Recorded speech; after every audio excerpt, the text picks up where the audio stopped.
asja. 6. päevakorrapunkt on maaotsuse betooni 4 taotlemine Elva linna munitsipaalomandisse ja ettekandjaks Kalev Jõka. Lugupeetud volikogu, ega siin midagi rohkemat öelda ei olegi.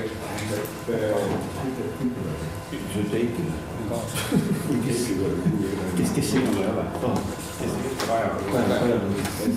Seal tablool on meil näha, kus see maatükk asub ja paluks siis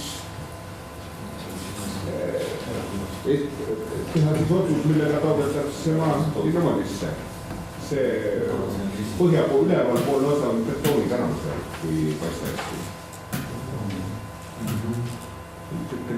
Vaba maa ei saa öelda. See on küsimus Peeter. Ma küsin kõigi nende maade küsimused, kas maakomisjonist on läbi käinud?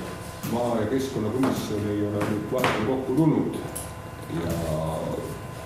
Aga üldine otsus on, et kõik vabad maaüksused tuleb taotleda omandisse.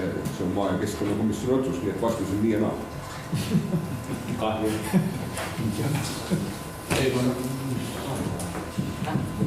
Väga hea maa. Kas on veel mingeid küsimusi?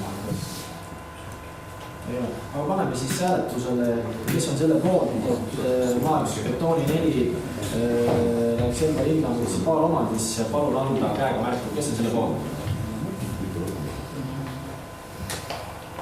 Kõik on poolt, 16 poolt hääl, otsus vastu võetud.